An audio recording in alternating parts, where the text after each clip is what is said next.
Palm Sunday to all those of you who have just returned from church and those who intend to go to the evening services or mass at the different churches within the state of Cameroon and beyond. You're welcome to another edition of our program House of Commons. Over 53 churches have been shut down in Kumba, which happens to be a key town in the southwest region of the Republic of Cameroon.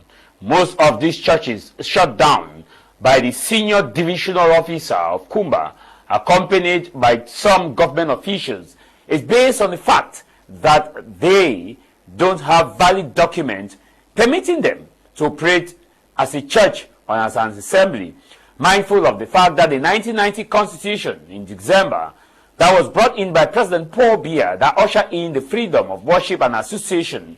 However, to enjoy this freedom, there must be laid down principles that must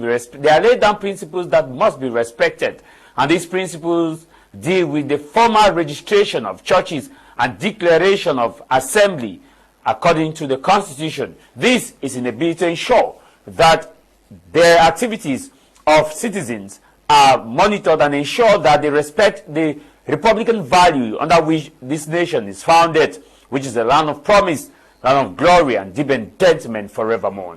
It has been observed by the state of Cameroon that several individuals just open places of worship without following the real channel or the right channel, without being legalized. It is within this backdrop that the Minister of Territorial Administration, Paul Atanganji, had given a warning and an ultimatum that before February 21st, all the churches that are illegal, which have not had their valid documents, should close their doors or should get to make sure that they actually registered in such a way that government can know that they are legally operating.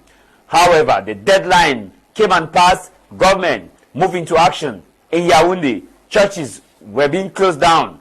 Now Kumba has embraced it. Subsequently, Douala may follow suit and other cities may follow suit. This has not come without criticism from some officials and some people within Cameroon, and this has also not come without praises to the government. Some look at it as a much needed effort for the government to fight against quack and charlatanism within the domain of Christianity that is fast gaining ground, as more of these so-called churches are instead derailing Christians from the core value of Christianity with the gospel of prosperity, miracle, and the gospel of divide among families. However, the government of Cameroon have taken it upon themselves to make sure that order and law is brought within the state of the church. And that is why we shall be discussing the closure of churches within Cameroon and also looking at the situation as civil society organization call for alliance or coalition of different opposition parties. Will they accept the call, or will they actually give a deaf ear as to the situation? We are counting May, June, July, August, September. That is 5 months for the presidential election. Will they accept a coalition or an alliance? This is House of Commons. We meet Tah Mai Javis.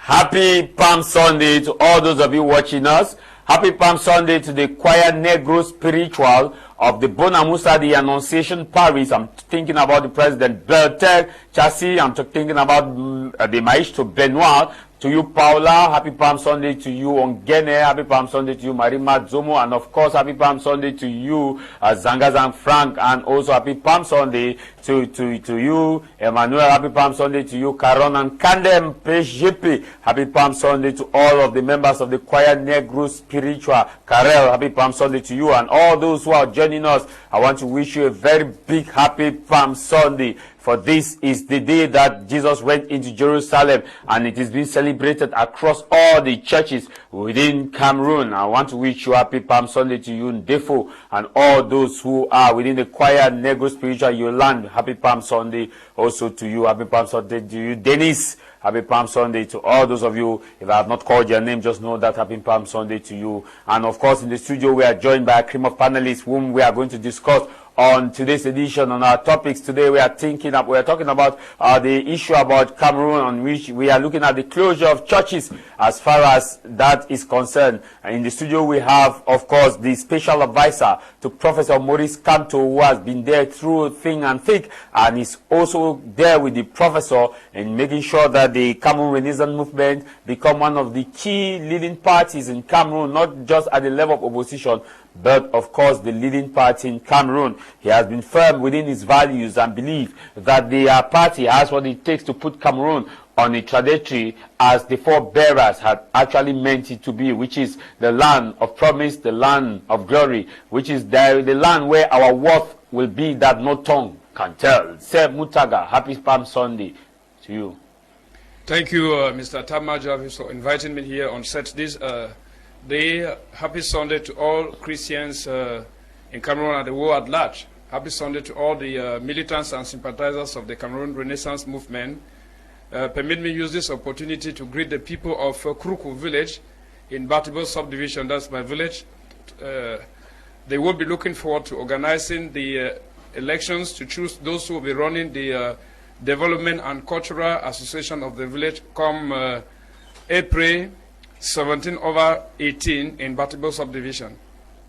Okay, thank you very much. And of course, in the studio, we are also joined by Emmanuel, who is a member of the Cameroon Civil Society. And of course, he has always been there to ensure that he represents the voices of the people of Nkotnoni in that part of the northwest region of Cameroon. And he is a junior member of parliament. As far as that is concerned, his views definitely will help to shape our nation and build Cameroon for a prosperous nation, where we shall not only be looking at Cameroon from thy word no tongue can tell, but we shall also be looking at it from thy sweat, thy soil did water, where we are watering. It is within our sweat now that we are watering to ensure that Cameroon becomes the best nation on earth. Here, Emmanuel, happy Sunday. Thank you, Mr. Javis, dear panelists, fellow listeners. Happy Sunday, and especially to Christians who are celebrating the triumphant entry of Jesus into Jerusalem today. Today is another day, and we begin the week, the Sunday, we end the week by looking at what has happened. And I think Cameroon is moving forward, but we have a lot of issues. As we are going to be talking about justice, we've seen a lot of accidents. We want to say our messages of condolence to the bereaved family, because all over the nation you've had accidents, road, the bad nature of roads. In fact, there is no day a Cameroonian will sit without crying, without thinking of a lost relative. Again, we've seen the activities of that happened at the Constitutional Council, where a member of the CPGM was appointed. I think Cameroon, as we rightly said, is thy fatherland, and everything is moving on well. As moving on well, we are actually pleading on all of us to be steadfast, to be who we are, responsible citizens, and more of loving of the fatherland. I shall be coming back to you. In the studio, we are also joined by our own very colleague Fuzo, who is here with us. Fuzo, happy Sunday, and thanks for joining us. Happy Sunday, Javis, and to the other panelists. Happy Sunday to the million televiewers of My Media Prime TV. It's a great joy for me to be on this platform again today to contribute to the enhancement and education of our televiewers. And before we continue this program, and before you pass the mic to the other person, I would like to give a special shout out to the fund of my village, from Fogo the second of Arim, for his commitment to development. Yesterday he was in Betwa to coordinate the fundraising for the mid-year joint session of NACDA activity, and early this morning he has arrived Yaounde for NACDA North meeting to coordinate the same activity, and we encourage other funds to build in such activities that will enhance the development of their community. Also in the studio, we are joined by Engineer Dixon, who is a very strong academic guru as far as the engineering sector in Cameroon is concerned, and has been able to mentor thousands of students across some of our state and private universities in Cameroon. He is also someone that believes in the fact that we as a people have our collective responsibility to make our nation grow, not just only asking what the government has done, but we should ask ourselves what we have been able to do in such a way that we leave the environment better than we actually met it. Engineer Dixon, welcome and happy Sunday to the son of Manyeme. Yeah, happy Sunday, dear televiewers. Happy Sunday, my fellow co-panelists. Happy Palm Sunday to my beloved father, Mr. Chutabi in Kumba. Hope he's watching me now. And happy Palm Sunday to my beloved mother, Madam Tah Emilia Betek in Limbe. It's a rare privilege to be here once more, and Mr. Javis, permit me extend happy Palm Sunday to the rightful owner of the throne of my village, Manyemen, His Royal Highness Hope Sona Ebai. That's who the people have chosen, and hopefully in the coming days the administration will be, getting some feedback from us. Thank you very much. I'll be coming back.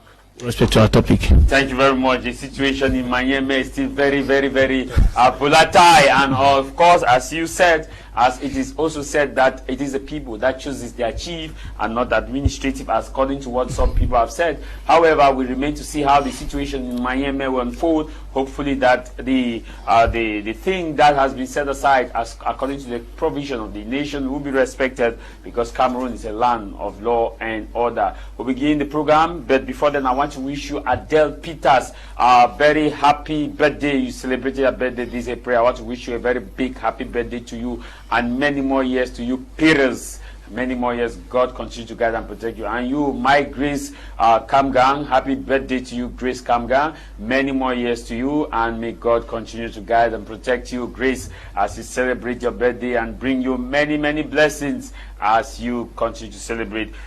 Gentlemen, Sir Mutaga, we'll start with you. What is making news across the week, or what makes news across the week? I'll begin with you as far as we had the appointment of a key member of the Constitutional Council, and also the issue of the accidents in Cameroon. Brief reaction. Yes, Mr. Tah Mai Javis, let me start by taking this communique, a statement that was made by the chairman, the president of the Cameroon Renaissance Movement. He said on this, the appointment on Tuesday, 8 April 2025, of Mrs. Monique Oli Ndongo, CPDM militant, former CPDM senator from 2013 to 2018, and a member of the Central Committee of the CPDM since 2011, to the Constitutional Council, is a further act of defiance against democracy. Are you answering my question? No. Or you are reading this? I'm talking about. I want to cue to what what the CRM has been on for since a good number of years today. You understand that the CRM has always been for the rule of law and a state where democracy is practical and not just that kind of that's what they call democrature, a democrature. So if you look at the appointment of Madame Oli Ndongo to the rank of member of the Constitutional Council, you find that it's a glaring proof that this CPDM, especially President Pobia, is preparing for continuity. He's not preparing for a fair and transparent election, because you know for certain that even if we were to take on other criteria to get political leaders, actors who have proven their worth in this nation, I think the opposition has a good number of political. Sir Mutaga, let me ask you a question. Now, is the Constitutional Council, do they judge by sentiment or by what the text says? You will be. Will they not just be acting, explaining what the text of the Constitution says, irrespective of our political affiliation? Because everybody has the text. You people have the text. We have the text. The text states that to win an election, this is what needs to be done. Are they not just going to interpret the text? You find that in Cameroon, it's not just a matter of the text, but it's a matter of interpreting and applying the text. There can be an erroneous interpretation of the text, maybe to suit a certain political ideology. Let us take an example of Article 80 of the Electoral Code, which says every 31st December, the national electoral list is supposed to be published. You find that we are talking today, the 13th of April 2025. about 6 months passed, if not mistaken, 4 months, the Electoral Board Chair, Eric Susse, has not yet done so. And we drew them to court. Why at the Constitutional Council? The Constitutional Council declared that it was incompetence to handle the case file of the CRM.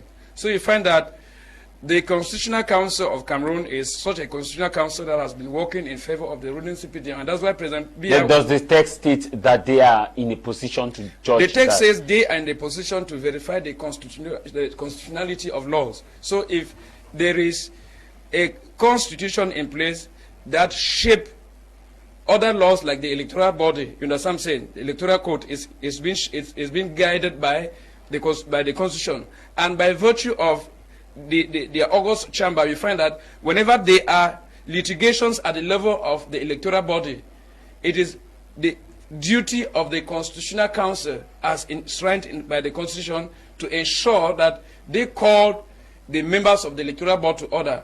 They referred us to the Court of Appeal. The Court of Appeal of Fundi told us they had that competency to handle the case.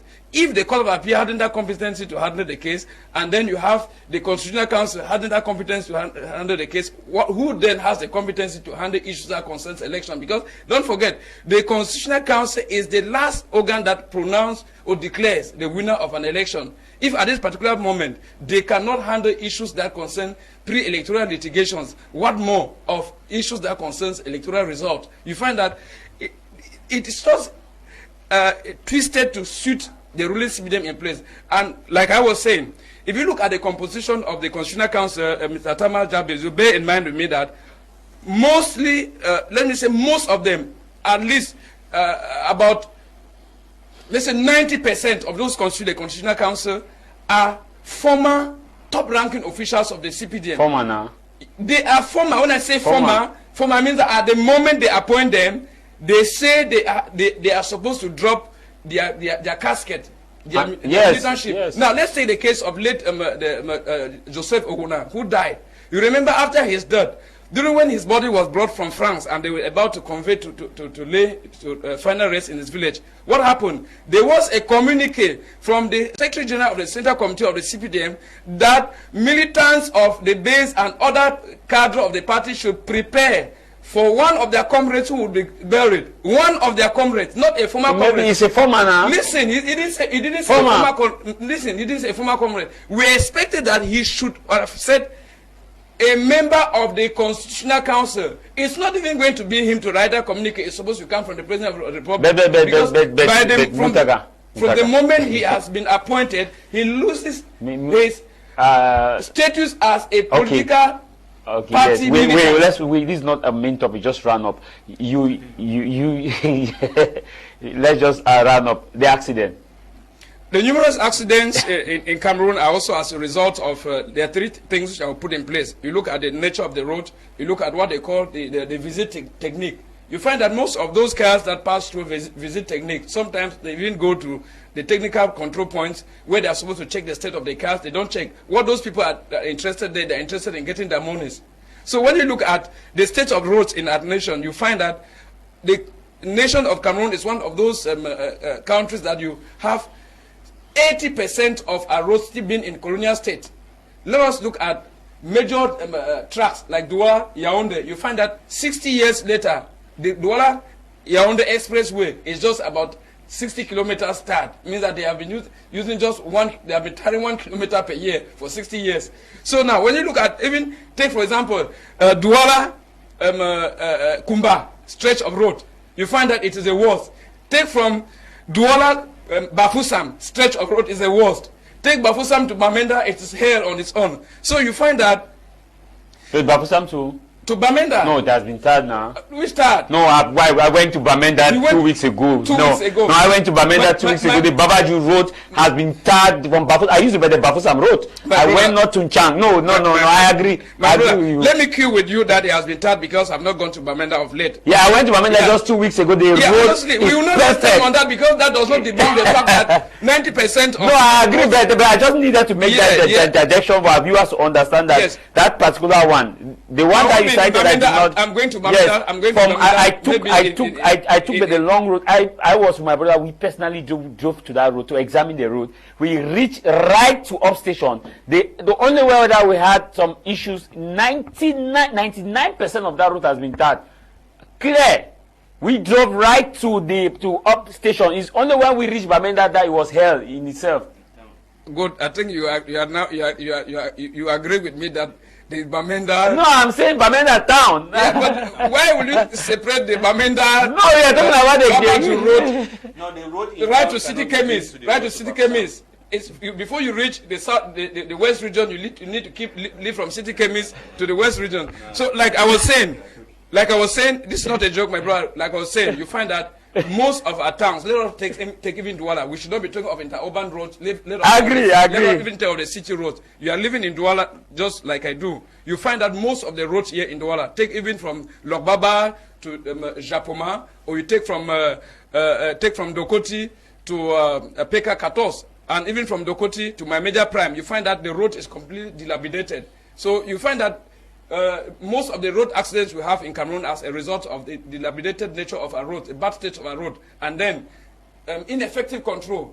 You have to also talk of reckless driving, because I noticed while I was leaving from Kumba the other day to Douala that we met a good number of vehicles on the way who were on high speed, and you hear that the Ministry of Transport will tell you that they have what they call radar, they place on the way, and we ask ourselves, that radar is only effective on the Yaounde, Douala highway. On other stretch of roads, like let's take Douala, Kumba, there is no radar there to control the overspeeding from interurban transporters. So I think that to control road accident in our nation, I think there's supposed to be some civil education. The driver themselves will understand that we have bad roads. Because they say, once you know that you have a problem, you no longer have a problem. We have a problem which is a bad road, and the drivers themselves need to know how to manage those roads. Thank you. Engineer, since the camera is on you, your reaction as to these key issues, appointment of a member of Constitutional Council, a former member of CPDM, as well as the accident. Talking of appointment of members to the Constitutional Council, I want to believe that there are texts that governs such kind of appointments, and if a member of CPDM is appointed to Constitutional Council, I believe the person meets the requirement, and I don't want to politicize or make it look a little bit biased, because I always say we all are Cameroonians.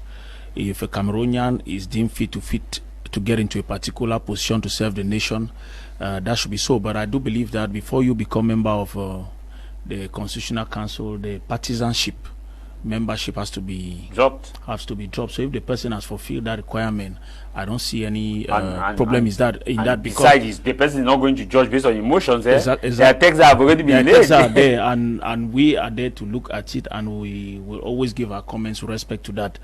I believe that Cameroon is gradually getting to a state whereby we are no longer being very emotional over issues, but factual and practical as well, because at the end of the day we want to see systems that function well, as well as institutions that are very firm.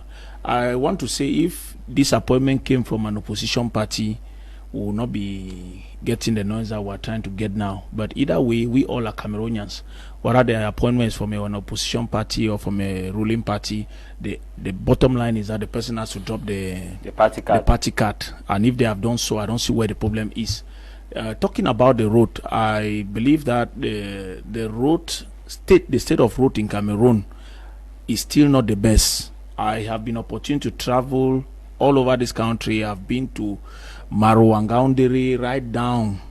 I think just 2 regions I have not visited, which I believe is the east and the west region. But anytime soon I will do that. Looking at the roads in general in Cameroon, is not at the best from pre-colonial times. Efforts have been made, but these efforts have not matched the development of the time. Because as at now, the few roads that were mentioned, they talk of the Kumba Douala route. If you look at the economic activities taking place on this road and the contribution that this road is giving to this nation economically, that's not a road that should be neglected. the tons of cocoa that leaves Meme, Manfi to come to Douala, that adds to the economy of this nation, is huge. And that alone warrants that this road should not be neglected. The road Douala to West Region, we all know that Douala is fed by West Region. The potato, Irish potato, the beans, the spices, the tomatoes, pigs that will fit in Douala comes from the west. So I believe the economic nature of roads should warrant the state to see some roads as priorities, economic priorities. And once they earmark roads based on economic priorities, I believe, irrespective of the fact that we may have some hinterlands or rural roads that are not well taken care of, the majority of those who are in the urban areas who are in dire need of food and other resources will be at ease. And if they're at ease, I also believe that those in the rural area will feel some spill from all of that.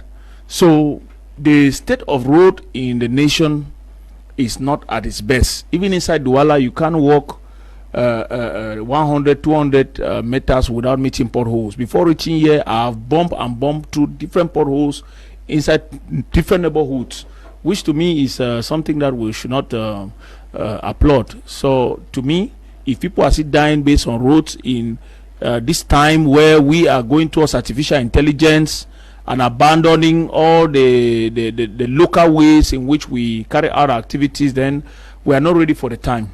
That's my okay. take. Fozo, quick reaction.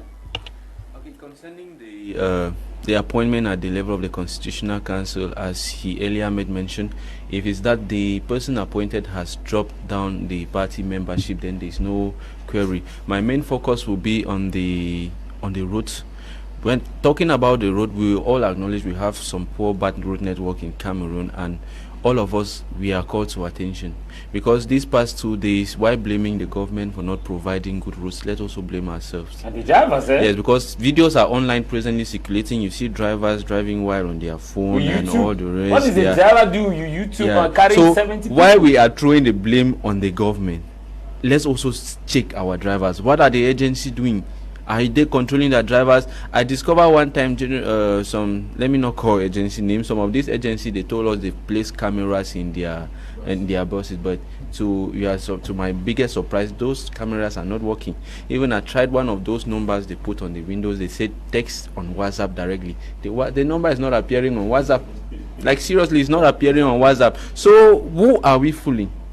Look like the accident that occurred around the Bafusam road, where the driver was arguing with the passenger. How is it bad road? And surely maybe, Javis, I will bet you that the argument came from the fact that maybe that driver is walking and picking passengers along the stretch of the road, because they are fond of that on the Douala Bafusam Baminda route.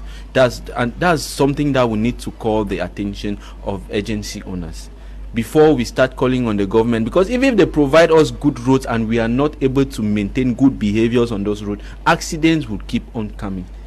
I had a mother who told me that better this thing that they are even tarring the Baminda Babaju road is to remain that way, because for how many years this road has been bad and we never had accidents. Because that time when it's really bad, the driver is focused. When it's good, they think maybe the road will drive the bus for them.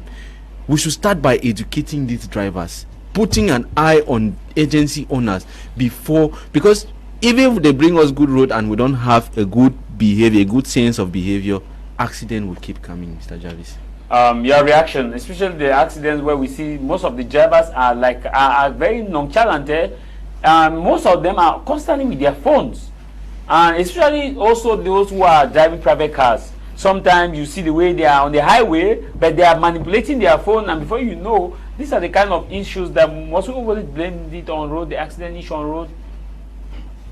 The issue, this is an age-old debate about, or complaint that Cameroonians have raised about the roads and the nonchalant attitude of drivers. We have all seen it every day, people cry out. And I want to call on attention of something. What do they do when a driver is caught driving with a phone? Or what should be done, or what has ever been done with a driver who has been caught driving recklessly? Those are the type of things we should be looking at, because we have already noticed that many of these things happen because of negligence from the car owners, the drivers, and even the agencies. Mr. Tita talked about overload. Drivers who leave Douala and going to Bavusam, they go, you see a 70-seater bus moving like a taxi on the road. It's going and picking passengers and doubling them. How do you not expect accidents to occur? So at times we blame the government, though the government has a greater share of the blame. But look at, how responsible are we? How responsible are we? And that is why we keep on saying, even there are people who have gotten driving license not from the regular source. Somebody goes, works in the library, becomes a driver, learn how to drive a car, and then you see the person on the highway. We have those type of things, and then the government has a particular share of the blame because the control measures are not rigorous. The control measures implemented by the government are not rigorous, and that's why we think that if things are to be ameliorated, everybody, we are in a democracy, and we are the people. We are the sovereign power, the people, where we should actually implement the good behavior. And if the government doesn't accept what we are doing, we should, or they don't implement our own part of the story. Let's say we propose, okay, this is what is supposed to be done for this particular issue to be remedied. Then we should, that's when they could be blamed. But we, the masses, we are not responsible. I don't see how a driver, on what ground should a driver be having a debate, an argument with a passenger? The driver has a seat. The passengers are the other way. The person who is supposed to sit at the right hand of the driver is, let me say, the hostess or the host. Yes. So how come? It shows that there are a lot of irregularities along the way in the cars. Or maybe the driver was speeding and the passenger was maybe complaining that no, you are not supposed to speed and all this. Because drivers are fond of this. That now you want to teach me how to drive. It is not speed. It is overload. It's overload. Because some of these drivers exaggerate. The last time I went down to the West region, I mean, the driver, you are leaving Douala to Yaounde where the transport fare normal is sometimes 5,000, 6,000. You are walking and you are picking 500 and you pick from Jombe, you drop this way, you pick from Banga, you drop there.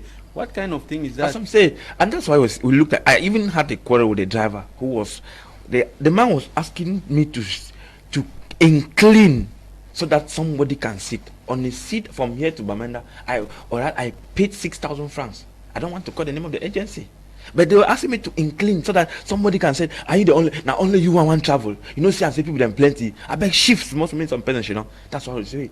You understand? And then people were sitting on this, you understand, the staircase of the incline. That's why people were looted everywhere. Even the driver, the moment they reaching a particular control point, they will ask somebody to go out. Yes, go and wait for us in front there. You see, a car that is supposed to take 70 is taking more than 85. So it is actually, I don't know if those people who produce this car, when they say a 70-seater bus, and we in Africa, we think that a 70-seater bus can actually contain 100. Yeah, as long as they space bush. As long as they space. If you are able to stand, if you can bear the risks of standing, stand less. So that's why we keep on encouraging Cameroonians to be responsible, because the responsibility we see in the West, in the Western world. You know that all this stems from the fact that our police officers are not doing their job well. They're interested in just getting their 500 francs, 1,000 francs on the highway, because if they see a bus that is overloaded, I think that's supposed to empower. Yes, that's where it starts. Yes. They don't do that because they are not doing their job. Where the laws are not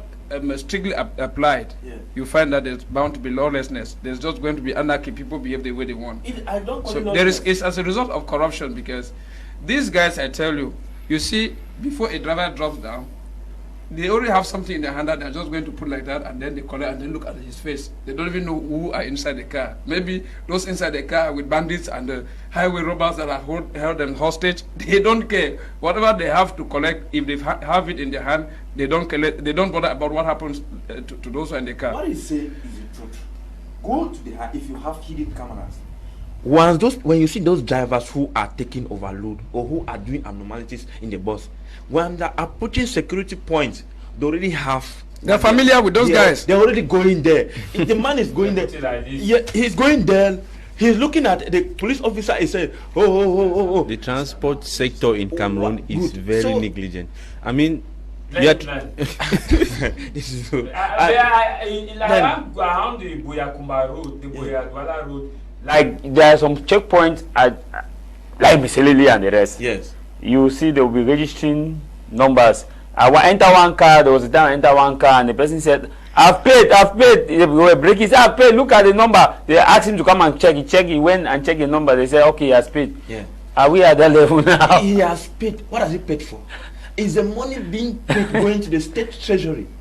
That is what we have always asked, and that's why we're encouraging the Ministry of Finance. I think it's something. I said something good. The Ministry of Finance has to put maybe, I don't know how to call it. They have special to put tax force agents, so that when those people pay that money, the money should enter the state treasury, so that the money we use. Is it even first of all legal to pay the money? What are they paying because for? If all those, there is no way you can live from here to the southwest Ejaba even twice a day without paying. Okay. What do they pay? Let's get to the main topic. Thank you. Divisional officer of Kumba, one of the divisional officer of Kumba, actually shut down some churches, and Thankful Sidwan Dimbia was there and covered that report, which is our center for discussion today, where we are looking at the closure of some unauthorized churches.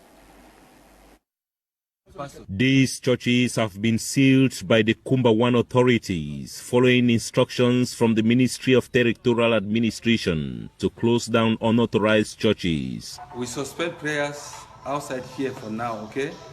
Until you bring me the authorization of the church. If you are capable of bringing it now, fine and good. Whether it's in the evening, tomorrow morning, no problem. But from now, every assembly suspended here. You understand me? The Minister of Territorial Administration, Paula Tanganji, had earlier warned that only the President of the Republic has the right to authorize a church to operate in Cameroon. So for those who are operating without the decree from the head of state, I'm advising them to close down before I get to them. They should start closing before I get to them. Most of these prayer houses, according to the divisional officer of Kumba 1 subdivision, Ali Anugu, have not respected law number 90/053 of 19 December 1990 related to freedom of association. They have to apply, they go to the competent offices, apply and have their genuine authorization before they come and operate. And so there is no assembly without an authorization. They keep on gathering population with no objectives. We don't know what they are doing. That is what we are controlling. It is only the presidential decree that is accepted as the only official document for churches. Nobody else has the right to create any church. During the process, most of the church owners presented documents of other denominations, which they claim their churches are affiliated to. He's talking about Nigeria. Are we in Nigeria? Yeah, you're asking a pastor about his church. He's talking about the situation of Nigeria. Some have also resorted in changing names of their churches, covering original names on their signboards, and adopting names of denominations that had already acquired necessary papers. I'm asking the name of your church. Tapoli Church. Yes, so Tapoli Church. So the name is Tapoli Church. Under Christian Pentecostal Church of Cameroon. Some think that the decision to seal their worship houses is too prompt, while praying that government should give them enough time to regularize their situation. Kumba denizens have diverse opinions about the decision to seal churches in Cameroon. Kumba is one of the cities in Cameroon that have at least 5 churches in every street, most of which are Pentecostal in nature. Okay, you're welcome. Thank you very much, Thankful Sidwan. A lot of controversy there. Some are actually praising this action, that it is going to curb some of the charlatanism within the sector. I'll begin with you, Sem Mutaga. You are someone that also have a high stake when it comes to the issue of Christianity. When you look at this, your reaction? Mr. Tah Mai Javis, I will not be talking here as a special advisor to Professor Maurice Kamto, but as an evangelist that is ordained and an elder of a church that is authorized in the nation. That means a church that is authorized. I'm of the Apostolic Church. So you understand the Apostolic Church is one of the conventional churches that have been existing in Cameroon. The decision of Minister Paul Atanganji to close down or crack down on churches that they call illegal churches or churches that are operating clandestinely, to the man in the street, it would be received with a lot of mixed feeling. But to those of us who understand how the state operates, we know that there is always a genesis to something. And if they talk of genesis, there's going to be a revelation. So we are going to live from the genesis and we'll talk of the revelation today so that those who are outside there can get us well. If you go to the Bible, you understand that it's written nowhere in the Bible that church should seek their authorization from political leaders or world leaders before they operate. I've gone through the Bible from Genesis to Revelation, and I've not seen anywhere there it is written. And then when you look at the operations of Apostle Paul and those of Apostle Peter and the rest, you find that the word Christian was used the very first time in Acts of Apostles chapter 16 verses 28, if not mistaken, when the believers of the disciples of Christ started behaving as Jesus. So now they were calling them Christ-like, they're calling them Christian. And they tell them immediately as these people had received the Holy Spirit, they were baptized of the Holy Spirit, and they had the revelation that God gave them. Apostle Paul and his brethren, his colleagues who were apostles, were now moving from they were living from Antioch to Samaria to this. The Bible tells them they were implanting churches. It did not tell them they were seeking authorization to implant churches. You will not get it anywhere in the Bible that they were seeking authorization to implant churches. It has not been mentioned anywhere in the Bible. Now, coming to Cameroon, you find that from the year 2018 to the year 2025, we've never heard of anything as impounding on churches from any administrative authority. After the war that broke out in the northwest and southwest region, the separatists picking arms against the state, and there'd been some confrontation between Minister Paul Atanganji and Christians of some of those churches they call the born-again churches. I can recall when Mr. Paul Atanganji visited Kumba, and there was a clash during a peace talk between a lady called Sister Mary and him in Kumba.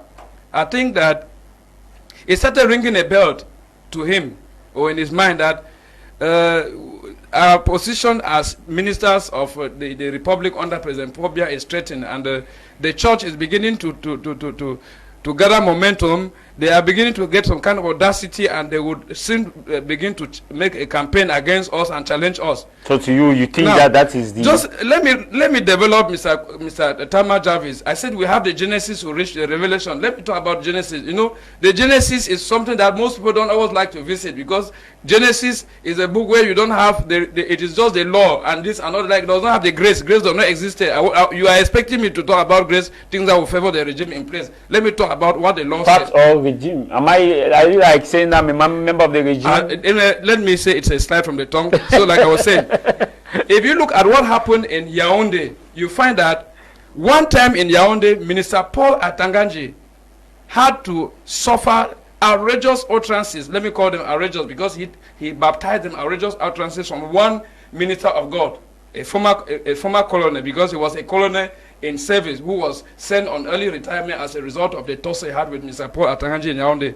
Are you sure? Can you authenticate that he was sent based on that? I think no, we take exception to that. Okay, let us take exception to that. Because we don't have evidence to prove that he was sent on retirement based on that. Okay, I think let's just... the mere fact that he's been sent on retirement happened just immediately after that tussle. Yeah, but that could be your interpretation. Anyway, it could be my interpretation. I have not said anyway. Let's call it my interpretation. I think it's freedom of speech. Every Cameroonian has a right with responsibility too. Yeah, but there's responsibility, because I said that from the incident he was sent on retirement. So there is something that we can insinuate from it, unless he did not. No, from your opinion. Okay, like I was saying, after a particular incident, you find that some months later, we started having spontaneous reactions from subdivisional officers who are directly responsible. They are answerable to Mr. Paul Atanganji in Yaounde, threatening these churches, because you've never seen any of the conventional churches. Because you need to understand that you have the Catholic, that is one of the main denominations in the nation of Cameroon,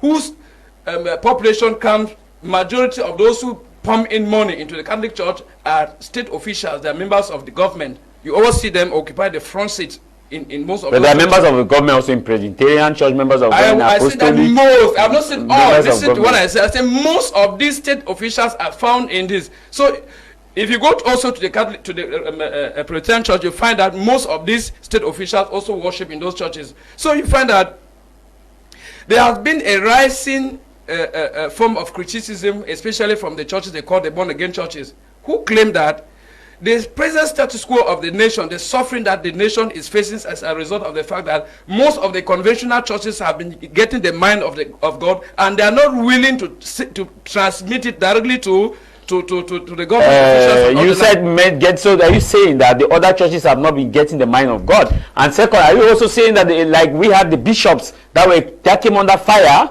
for condemning, and you say the other churches are not? Mr. Tama, I will come back to you to say that you bear in mind, I said there had been rising grievances of some from coming from some of the revived churches, the born again churches, that the conventional churches are they are being silent. So now, when you look at all this, you find that in 2025, which is the electoral year, politics to most of those who are in power is diametrically opposed to religion. They think that the church leaders are not supposed to have a say in politics. And I want to tell that increasingly, the church, especially the revived churches, have been advising their Christians on exactly what to do. The Catholic Church has been doing that also. So now, to control, to have effective control of churches in Cameroon, because once you have your authorization from the regime in place, from the government in place, you find that if there is any misconduct, maybe from any of your officials and other like, they are going to threaten you that if they are going to give you an editorial line to follow. You know that for certain, an editorial line to follow. No. Wait, I know for certain. No church has actually come out to say that they were giving an editorial line from the government.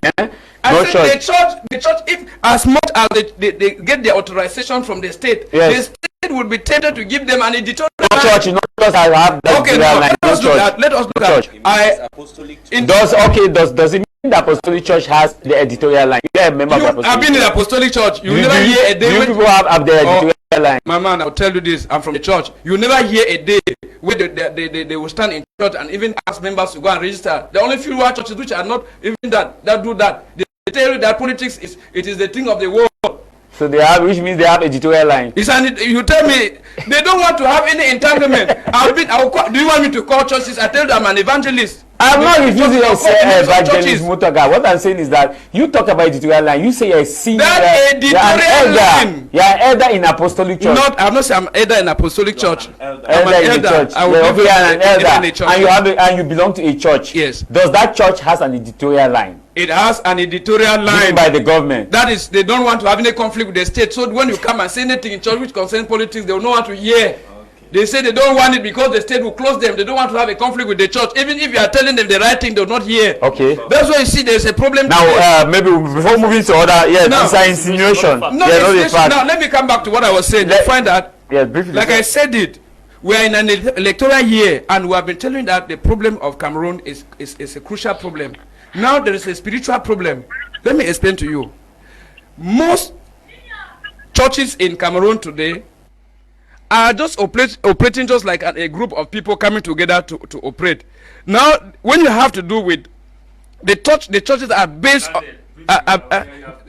yes, if you have to go to the churches that are operating based on the leading of the Holy Spirit, you find that those churches they suffer a threat because they will hardly even have authorization because they will not authorize. You have a barometer to measure we are living in a country. Let me explain to you, Mr. Tah Mai Javis. Have you listened to the utterances of a former commissioner of police who tells you we are living in a state where there is absolute cynicism? He tells of homosexuality. He tells of all this and that. Those things are happening. Churches that are operating and they have been praying, the prayers are disturbing the system in place on operating their diabolic activities, their actions and all the like. You see, they are going to face. They are going to. I think we take exception to that one. Because that commissioner was making his speech. It does not have anything to do with this man. Why has he not been arrested? No, he's not in Cameroon. Why has he not been arrested? He's not in Cameroon. Do you know that Ayawacho has been arrested in Norway? No, Mutaga. Everyone has been arrested elsewhere. If the government feels that what he has been saying is correct, they have arrested him. No. So like I was saying, let me do. You had your time. You had your time. You had your time. Like I was saying, Mr. No, let me just no. You had your time. You had Let me your round time. No, you had your time. Before you round up, I'll just ask you a one simple question: yes or no. You talked about the fact that nowhere that when the Christian, the religion, when in the Roman or in those days, churches were being open without authorization. They were no authorization. But is in the Bible? I need a yes or no. Is it not in the Bible? Romans chapter 13, verses 7, 1 to 7. That says, respect the state and its authority. For all authority is given unto the state, yes or no? Shouldn't the church respect the state authority? Those rhetorical yes questions. Or no? Those rhetorical questions are asked in the kindergarten. No. You will not ask a question like that and say, I should say yes or no. Is it not I will explain to you the context of it as an evangelist. When you talk about context, I take that reading again briefly. It says, Romans chapter 13, verse 1 to 7. Let everyone be subjected to the governing authority, for there is no authority except that which God has established. The authority that exists have been established by God. To consequently, whoever rebel against the authority is rebelling against what God has instituted. In other translation, it says government, and unto us a child, and the government shall be upon the soldier. Now, when you are talking about this, is the church mutually exclusive from the government? Yes or no? Mr. Yes or no? You say, is the church totally excluded from the government? I will tell you that the government that is being referred to in the Bible is the government of the church. The church has a government. That government, the word government, was used. State and its authority. No, that government was used in the context of the church. Your reaction. It says state and its authority. The issue of the church or the government closing down churches in Cameroon is not something that started like Mr. Motiaga is saying that in 2018 or a crackdown. Please remember, Cameroon is a secular state, and when you look at the law number 90/053 of 19 December 1990 on freedom and association, it establishes and gives a clearly how individuals, how associations, how groups should function. They should function in accordance with the law. And if the church is part of those groups, the churches that are part of those groups, but Cameroon being a secular state does not give it right to anarchy. Please, we should mind that Cameroon being a secular state where religion is permitted we should not deceive ourselves to go into anarchy. You said the issue of church is not starting today. The closure of church is not starting today. When you look at the CNN report of 2013, where the President of the Republic said that there are almost around 500 Pentecostal churches in Cameroon. And what have they done? It happened on 2013 where 30 children under age 18 were abducted by a certain pastor. I don't want to call his name. In Bamenda, the governor of the North was the one who actually went to the site and discovered 30 children who were under the ages of 18 were abducted in church. There's another one, the governor even went there. And look at, there was a woman. The child cried out that my mother has been sick with cancer, but she has kept on insisting that the pastor has asked not to be taken to church. The hospital. Not to be taken to the hospital. Good. Not to be taken to the hospital. And please, I'm talking. And we have seen equally that these men of God, these so-called men of God, they have taken. We call it the Jesus ministry or the Bible. Please, I'm talking. Not my anointed and my Let him learn. Are you not the same one who interjected that some of these churches are not having Holy Spirit? So are you harming them and touching them? And that's why. Some of that's why he said. He said, okay, some of the so-called. Some of these so-called Pentecostal churches, please. If you want to be part, you say you are an evangelist, and if you want to be part of them, I'll tell you that you don't have anything. You don't have any theological backing. Mr. Mutiega, listen, I am talking. You don't have any theological backing to be a man of God, like you said, an evangelist, like you said. Who told you? I am saying so. Who told you? A lot of confirmation. Like I was saying, let's listen. Please listen. Listen. And that's why we look at it. When you look at the rampant multiplication of the so-called churches, the government of Cameroon is even lenient. The Christianity we are all advocating for, when you go to the West, how often do you hear Christian denominations shouting, disturbing the peace of in In quarters, you have churches. You see people standing on the street. Even in student residential areas, you see churches disturbing students from studying. This man, I cannot sleep in my quarter because there is a bar there that has been operating since 2013. And we have been talking about both things. Every night with noise. I cannot sleep. Please, when you were talking, that bar is still operating. Okay. No, now you are a political party. I just believe that you finish. I just believe that when your party wins, they will also address the issue of bars. Whereas this other party now has a mandate of the church. Tah Mai Javis, how many bars are they operating? We have had a program about bars. We have had a program also talking about bars should be removed from residential areas. There was even a period here during the period of COVID-19 when they asked that bars should be closed. It was still the same minister who asked order those bars to be open. No. Which minister asked? No. No minister asked the bars to be open. I don't know. Because in that period of COVID-19, the minister was very firm that measures should be respected. In fact, you simply told me not to call people's name. I said this same minister. No, I'm not saying yes. Open during a period. I said the same minister without calling name. Bars to be functioning 24 hours. No. With noise. No. Let him land. And churches that are praying to Semutaga. against the evils. Semutaga. That allegations they are giving. It's not a fact. It's based on because established fact on the period of COVID-19. The government was firm on barrier measures till even when the measures has not. Let them continue provoking the church. God's anger will soon fall on this nation. I'm telling you, we are at the crossroad. God's anger I'm seeing it falling on this nation. I don't know if Semutaga wants to talk alone. If he wants to talk alone, let him alone. Yes. But like I was saying, the government of Cameroon, they are even lenient in closing down these churches. They are lenient. I asked one guy who thinks he's a prophet. I said, what are the economic importance of the gospel you're preaching? What are the economic importance? Excuse me, I did not ask you the question to answer. I asked the one, what are the economic importance of the gospel you're preaching? Because you seem to portray the Bible in your former church, and there were two questions I asked him. Is your church registered? He said no. What are the economic importance of the religion, of the church, of the Bible you're preaching? He started and said, you are speaking from the point of a layman, from the point of listen, I'm talking, please. You are speaking from the point of a non-repentant, and you are not led in the spirit. I said, look at it. And that is exactly, these are the type of people the government should actually close. The government should not be compromising. In Yaounde 4, around 188 churches. Yaounde 4, talk about Yaounde 4. Yaounde 5, how many churches were closed down? We saw the other day the division office from top. It's a senior division. Yeah, so it is actually, I think wholeheartedly that you will hear a pastor saying that a sick person does not need medical attention. Is that where on earth? Even the Pope, we saw it. Even the Pope, when he is sick, he goes to the best hospital. We saw the Pope was in the hospital. He was sick. So what about these people come and blindfold us? I keep on saying it.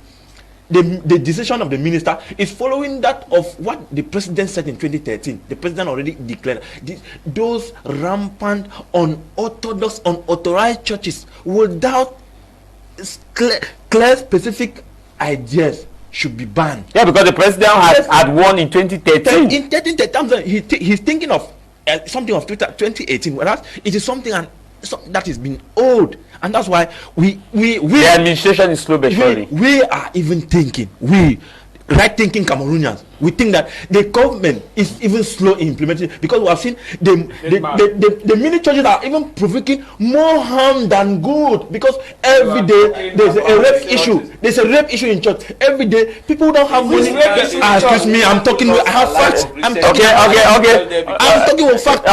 Okay. Please, yes. We don't just talk. A so-called prophet denied that the doctor should carry on surgery on that woman, so that woman had to die.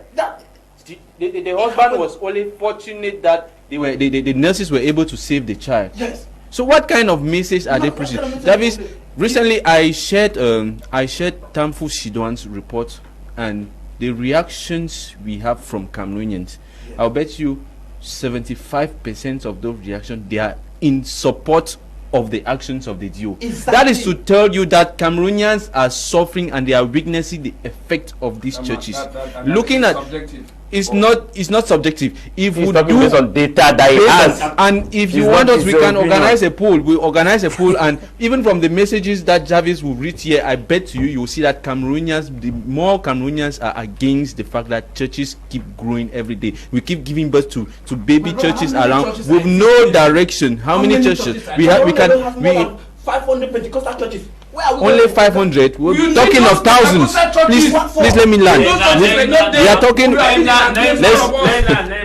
you know the volume of prayers they are Prayers for what? Prayers for what? Fasting, Scamming people or prayers? The sacrifices. The prayers will not help Cameroon. It is helping. The prayers of those churches will not help Cameroon. This man. Okay. We would have been like these churches We'll were take not on this good. break. We'll take on this break. We'll be right Prayers back. that will help Cameroon. If these churches were We'll be not right back. succeeding, you will not even be living in this nation to this day. Okay. Can we land? I was having the floor. Before Musametega interrupted me abruptly. Just Please, a few minutes. So that I want to say it people again. should continue We want to congratulate the Minister of Territorial Administration and the DOs and the SDOs who are actually implementing the head of state. And that's why if these decisions were taken from 2013, if they were implemented rigorously, we should have been having all this rampant composition of churches everywhere. If you want to follow, and that's why, do you know, there's something we are forgetting. The multiplication of churches comes from somebody goes to church, he wants a position in church, he doesn't have it, he goes and creates his own. He doesn't have it, he goes out and creates his own. We are talking about He goes out. I will not call the name of a church, but it is actually present down there. After this, I'm going to tell you. If you don't have facts, we're going to present the facts to you. Okay, Yes. thank you. We have congratulated the Minister of Yes. Territorial Administration, Yes, that's it. and the DOs and the SDOs. So they should crack down on all those. Yeah, they have heard. Let them finish Yes. all the churches. Yes. That's what one. You are talking about the incident that occurred recently in Douala. And that is not just an isolated incident. There have been several incidents where somebody is sick, they refuse blood transfusion. Yes. And some of those churches, they still go till date. There are some of those Pentecostals who refuse women to let their Children take the poliomyelitis vaccines. I think if you ask the Ministry of Health today, they will tell you that one of their challenges they are facing today is Pentecostal churches. Some of them refuse children from taking the poliomyelitis vaccine, and it's causing a lot of harm in our society. People will try to, Mr. Javis, people will try to drag things and say, why is the government focusing on churches? They should focus on this. We'll tackle one problem at once. When they do something that is at least good, let's try to appreciate. Let's not always try to look for negativity in everything. When they say, okay, minister tar this road, he will tar this one, they say, why have you not tarred this one? We know we have bad road. We know we have drinking spot disturbing us in our quarters. When public we have churches in Yaounde, they will say no, only why public church. I think I even forgot. I criticized those public toilets, but I later on went and studied. I discovered that those public toilets, they are really important in cities like Yaounde because they have where you can even take a bath. Yes. You travel. Sometimes some of us will travel and we reach some towns. We are forced to go and pay hotels room for 10,000, 15,000 just to have a bath. Yes. For 15 minutes, whereas if we had those toilets earlier, 1,000 francs, you take your bath and you go wherever you are going to. So we like to give an appreciation to the city mayor of Yaounde for the good work. Yes, though some people are really criticizing it, but it's really it's really important. It's really important because I see some people trying to look and see negativity. Coming back again to this church issue, Mr. Javis, the minister has to be firm on it. Looking at the reaction of Cameroonians, he has to be firm on the decision he took to make sure that these churches, they get their authorization, and while functioning, the government has to put an eye on them to make sure that they are not exploiting Cameroonians. Looking at them, you see Cameroonians. I went back to the village, I discovered that there is one of those churches in the village where mothers, they grind their gari, they go and give to the pastor there in the name that they are buying salvation. You are buying salvation from a human being. No, it's just from his experience. You cannot argue somebody's experience. Struggling mothers, they grind their gari, and he has his own farms of gari, say. But they'll still grind their own. They will give their own. You know that our churches of today, our first food harvest all the time. Please let me talk. You had your time to talk. What I'm bringing here is not my opinion. Is what we have gathered from the society. You have some of these churches. If you are if you go to church, we have churches like the Baptist, the Presbyterian, where I'm used to. Sometimes when you don't have an offering, like cash, You can bring any good, your corn, and you give. But you have some of these Pentecostal churches who reject such things. They say you must bring money. You must bring money to pay to them. What sort of exploitation is that? Where you can allow a Christian, whatever he brings as offering, when they bring it, sell it back to people and have money. But you insist that they should bring money. Why? They bring. I had an experience of a woman in the village. She said, I took granite to the village and he refused to collect. He rejected it. He called. Who brought this granite here? I came and took it back. Yes, those are stories. You hear so many nonsense stories coming from people, and we keep seeing people encouraging this mushroom. I call them mushroom churches. I have so many friends that would not come out today because mushroom churches. And we have a good number of them because I don't understand why a church will be functioning in a room. There is no office, there is no accountability. One thing we want is that there should always be accountability in every business. If you look, for example, the Catholic, the Presbyterian, the Baptist church, they have a governing body. When you give your 1 franc in church, they tell you that this 1 franc has gone to this place, it has gone to this place, and they announce it, they bring justification. You just see somebody who sit tomorrow, I'm inspired by the Holy Spirit. He opened Firehouse. House of Miracles, and start collecting money from poor Cameroonians in the name of performing miracles. Most of them which are fake miracles. Okay. And yes, Land Javis, I will reiterate that anybody, and I want to ask our special advisor to Professor Maurice Kamto. He said the minister brought in this law because he had some challenges from the Pentecostal people. He quoted the Kumba incident and the Yaounde incident. When did Atanga and Jipol go to Ngok-Ketunja to have a face-to-face with Pentecostal churches in Ngok-Ketunja? When? I just need a day. Let me tell you something. I've told you that we are living in a nation that anything that... That's not an answer. That's a survivor. I didn't ask for it. You're asking the date. Atanga is represented there by the subdivisional officer. And when did we ever hear that the subdivisional officer or the SDO of Ngok-Ketunja clashed with churches? Should I tell you why some of this subdivisional officer clashed with churches? Okay. Should I tell you? Maybe I have the secret. We don't need the secret. Excuse. Let's move to Engineer Dixon. But there's a very important message here I want to read. People have been sending on messages. This one is very important. It says, I'll censor it, but let me just go to the last part. He says, let the state appoint treasurers in churches. Let's see how many churches will still survive. Voila. Will the church survive? Yeah, reaction. I have listened to my co-panelists share their views on the minister's decision. I think I want to look at it from a broad perspective. As a spiritual man, I want to reiterate that the state of Cameroon has 3 belief systems. We have our Muslim brothers, those who practice Islam. We have our Christian brothers, those who believe in the teachings and the lifestyle of Jesus Christ. We have those who believe they can access God through their ancestors, the traditionalists. Like some of us.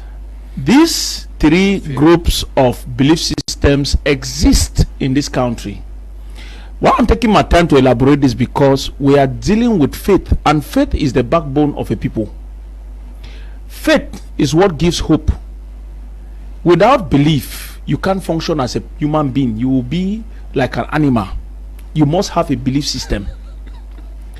Now, I'm not here to buttress the minister's decision. I believe the decision is okay, but now the way it is being conducted, it should be conducted with care, because what is happening is called dissection. The minister is trying to do an operation. It's true, when we have a farm of corn and inside we have some unwanted grass and all those weeds, in removing the weeds, we should do it with some care so we don't uproot a corn that is of economic value to us. My suggestion is this: I would have preferred that the state come out clear on regularization formalities and give what we call period of grace before taking this harsh crackdown. I don't know if that has happened. If that was done because the minister gave that. I think that was November 24th, okay. And he said the deadline is February 21st. 2025. Yes, 25. And there are principles laid down how to regularize your churches. Good. If that was done, then I am in full support of the decision. Yes, that was done. It means that these mushroom churches refuse to adhere to administrative measure and to bring order. Just to add, President Biya had won in 2013. I'm coming. To bring order, because in the constitution it is enshrined that all Cameroonians have freedom of association and worship. But this is under the guidance of the state. The state is there to regulate, not to stop. And if the minister sent out a communique giving these churches prescribed requirements they need to fulfill to be regularized, and gave a deadline which I'm not aware of, and they refuse to follow, then I believe that the administrators are on track, because they always say to be forewarned is to be forearmed. So they should not come crying. They would have done so a long time, not now. But again, it's not too late, because the state always have a long what we call tolerance. Yeah. Even though they had the minister has given orders for those churches to be shut down, if you feel you are called of God, if you feel what you are doing is right, it's not time for you to despair. It's time for you to put up the necessary documents and then go back to the state. So this should not be a cause for concern. I was just saying that the way we are going about it, we should be careful, not that what the state is doing is wrong, because we are dealing with matters of faith, and faith to me is what makes a people. And when somebody decides that this is my faith, be careful where you want to alter it, because you are altering the very fabric of that human being. For example, if somebody says I'm a traditionalist and you say no, you will not be a traditionalist, you must come and join Islam, you are altering the original fabric of that person, and that can alter the existence of that human being. With traditionalists, the Ministry of Health has opened a section where these traditionalists they registered. Yes, for the herbalists. If you see any potential traditionalist in Cameroon, he has a document authorizing backed by the state to function. Yeah. So to me, the minister is on track, because even in the constitution is stated that there is freedom, but the state reserves the right to bring order. So that alone says that the state has to regulate. Meaning I cannot just wake up one morning and start making noise. I heard person that has spoken in this panel. So yes. All of us have a lot to say. And second point I wanted to buttress is there's what we call specific convention. What's a specific convention to the common man is a memorandum of understanding. What's a memorandum of understanding? My brother, they can own a church, right? And probably I don't have the means to start now, and I go into an understanding that part. It's like I would like to open a branch of this church in this area, and we come into that agreement. It's a written agreement signed between me and him, and what covers that agreement now is his own authorization. You see, so also the state should look into that. Yeah, that I was about to ask. The state should look into that before you. My question to you is, but they should not. I will not change name. Yeah, because now I will be in trouble. I'll be in trouble if he gives me say it's apostolic, and I'm in agreement with him to open a branch, and then I go and change the name. I was about to ask you, this engineer, that if you listen to the report of Thamfu Sidwan Dimbia, which said that in the course of the movement, the DO recognized that some churches actually presented documents of other churches, but they have changed the names of these churches. No, it's criminal. Then secondly, the report is there. We all watch the report. We watch the report that they have changed the name. And second, he also explained that some of these churches have the documents of churches registered in Nigeria, not churches that are, because normally they have not been accredited in Nigeria, in Cameroon. If you have been legalized in Nigeria, they have to be regularized. You have to be accredited. They have to seek for an accreditation. No, they have to be regularized. They have been accredited. Yes. but they have to be regularized according to Cameroon laws. Yes. So that's what I'm saying. That is a possibility. So they can look at conventions, but conventions do not warrant you to change names. If I take the convention of Apostolic Church to run a church in Furawa, for example, that church should be Apostolic Church, because what is on the original accredited document is Apostolic Church, irrespective of the fact that I have a vision to open my own, but I'll operate on Apostolic Church until the day I have the means and I can get the necessary service, okay, to go and get my own accreditation. Then I can use the name of my church. I think they should know that. Engineer Dixon, I queue with what you are saying. There is cynicism in the crackdown of churches. Let me explain this to the hearing of the common man in the street.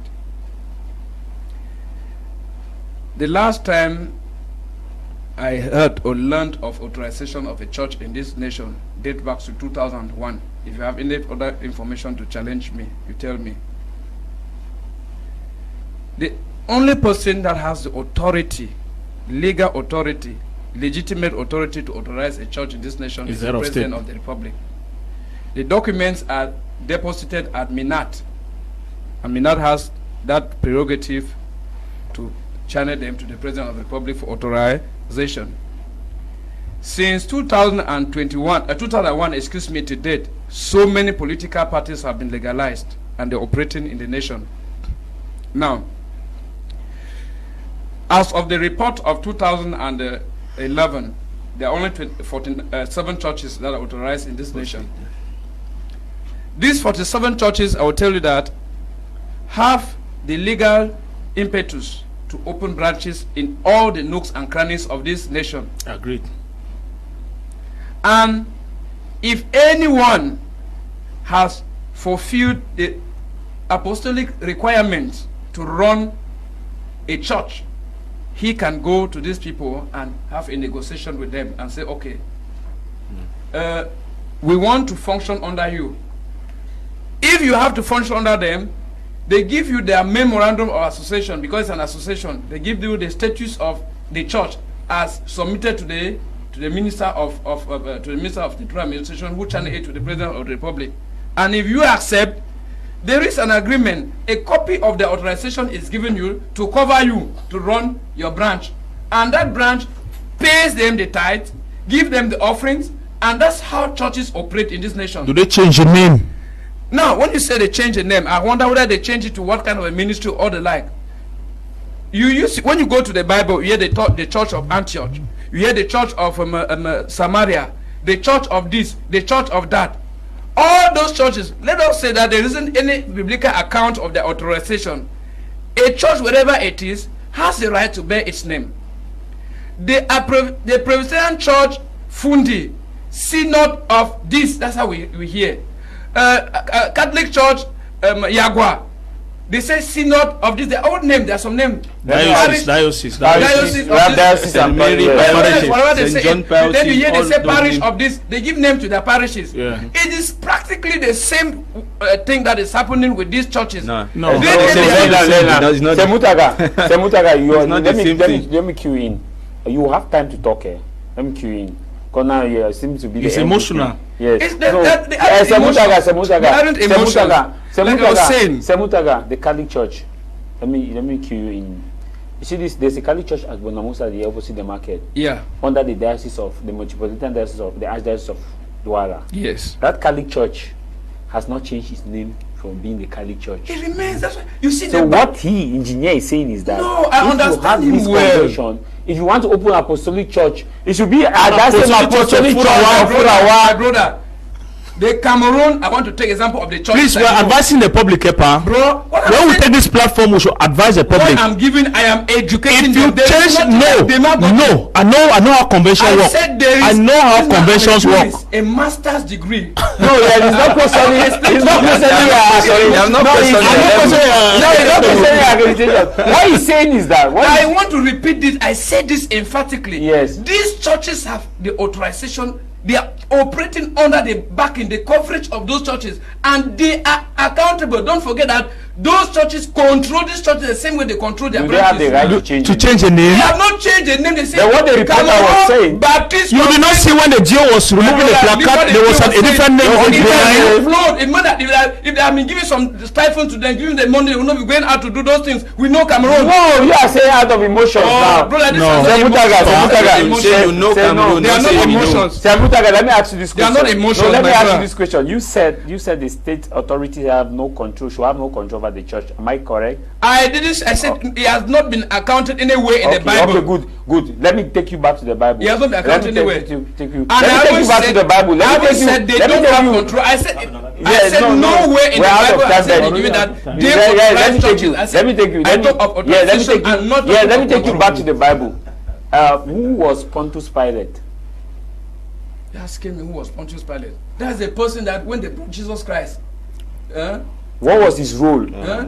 Well, he was the emperor in those days. Okay, the emperor, what's the role of the emperor? Let me explain to in you. Modern day government, in modern day state. In modern day government, an emperor could be like the head of state. Good. Now, when they brought Jesus Christ to Pontius Pilate for the religious crime, for a crime, what crime did Jesus commit? Blasphemy. A religious crime. Religious crime. So, who controls the temple of that area? Was it not the same emperor? Let me explain to you. You're asking questions maybe because why did emperor wash his hands? No, I'm saying that. Why did Pontius Pilate took water and wash his hands? Okay. That he find no guilt in the man. But what happened at the end? What happened at the end? What happened at the end? Let me explain to you. Did he not exchange a prisoner to Jesus Christ? Let me explain Barnabas is free Barnabas. My brother, let me explain to you. Pontius Pilate only acted by the mere fact that the wife had warned him in the morning that he had a dream about Jesus Christ. You have not answered my question. Why did the people bring Christ before Pontius Pilate if the state has no authority over regulating churches? The state had to regulate churches and not. Let me explain to you. Once they regulate churches, they regulate churches by you have answered the question. The state has to regulate churches. That's what we wanted to hear. The state has the That's what we wanted to hear. Regulating churches. It means that the state has the powers to ensure that, to check if the activities of the church really conform with the doctrine. That was why Christ was brought to Pontius Pilate. I will even suggest that churches should start paying tax. Churches should start paying tax to the government. If he really had the authority to say Christ after he had seen Christ that Christ was not guilty, he would have done so. But since his authority was limited, he needed the. How was the authority? The authority was not limited. Was he not the person that There was an order. So many. He respected the will of his people. He respected the will of his people. And he crucified him. Was it a good authority? That was their constitution by then. That was their constitution by then. Okay. Was that a good authority? If they bring me to court, as the people bring me to court, even though I'm not guilty, as they are shouting, kill him, kill him, kill him. Just like many of you here, there are 4 of you against me, telling the state to close down the churches. As many of you are shouting, close down the churches, you will do what Pontius did. Wash your hand and say, kill the churches. That's what you are doing. And that's what I'm here against. How can you say we are against you? Yes, many people were shouting, crucify him, crucify him. Even though he saw something wrong with Jesus. Those were the rules of his kingdom by then. Those were the rules of his kingdom by then. He was following the rules of his kingdom. My question was based on what you used, that the state had no power. I wanted to bring you back to the role of the state in Bible. You said it was my brother. I said from Genesis to Revelation, we've had no way that the church was authorized. We're out of time. Thank you for coming. Thank you, Mr. Javis. Thank you, dear panelists. It's another day. It was actually another day of heated debate. I want to express my special greeting to the people of Noni, especially the fans of Noni, and I know they are watching me and sending messages. Again, we are supposed to talk about the civil society, of which I want to encourage those of the civil society to actually go into the works of the civil society. Let them go by teaching Cameroonians what Cameroonians are supposed to do. They shouldn't be sidelining, going to say they want to reconcile the opposition party, because the role of the civil society is not for or against the government, but they have specific principles on how to work on. Thank you. Thank you for coming, Fozo. Thank you to Mr. Tah Mai Javis, and I will just end by reacting on the last topic we had to discuss on concerning the call of the civil society, and looking at the political family of Cameroon now. I would like to say, to be honest and to be frank, it's going to be difficult. If we don't come into an alliance, it's going to be difficult for the opposition to do something. So if they really want to push the government in place, they need to develop more strategies. Some politicians should stop acting as if they are gods, as if some people don't they have the right to say. I see some politicians even saying that some channels are not fit to host them. I don't understand why they will do such outings, but then we hope to understand when they explain more to it in future, because it scares me when you say some channels are not able to host you. Thank you for coming. Yes, thank you, Mr. Tah Mai Javis. Like I said, so we are against you. I don't see the state should not crucify church, because there has been so much report coming from the people. The state should take its time to see the churches that are operating by the norms of the Bible and let them operate. Let them give them administrative tolerance, because we know since 2001 up to date, not more than 2 or 3 churches have been authorized. Let them authorize those churches, regulate them by censoring their activities. And now talking on the civil society call for a coalition, I'm so disappointed that some civil society call for a coalition, and they are the first to already go on endorsing the candidatures of some political leaders. What is the role of civil society? To be neutral and to guide, and not already taking side. When they start taking side and calling again for coalition, it is counterproductive. But then coalition is quite essential. The CRM has been clamoring for that. That's why we have the Alliance of Political Change. That's about 32 political parties and more than many we're out of time. Yeah, many stakeholders who have joined us. So thank you so much. I think 2025 is a year for change this nation, and we are ready for that. Thank you for coming. Thank you for inviting me. Yeah, Dixon, thank you for coming. Thank you very much for having me. Reacting to the second topic that we're supposed to have, Mr. Javis, coalition or no coalition, I want to say that whoever will man the affairs of this state in the coming years should understand that Cameroonians I underline that word, may never have the opportunity to experience manufacturing jobs, because the technology is changing, and if they don't take radical decision to industrialize this nation, we'll be left behind forever. They should understand that. Thank you. Of course, thank you very much for those of you who took our time to message us. Unfortunately, some of the messages we could not read the messages. Happy Sunday to you, Mr. Nyam Robert, and your wife Juan in the United States of America. Happy Sunday to your children, Kelly, Myra, and of course, happy Sunday to you, Papa J in DC, Washington DC. Papa J, happy Sunday to you, and many blessings to all those of you who took our time to watch this program. This program comes up every Sunday at exactly 12 to 1:30 p.m. Our rebroadcast is also 10:30 p.m. the same Sunday. And of course, if you want to be a member of the panel, you can join us. We'll give you an invitation, no matter the matter. What matters is your matter, and what should matter for you is that go and get yourself registered, because the electoral list will soon be closed by the end of May, when June the electors will be called. My name is Tah Mai Javis, Cameroon's commercial capital, Douala. Thank you, John Bange. Until we meet again, stay out of trouble. Bye-bye.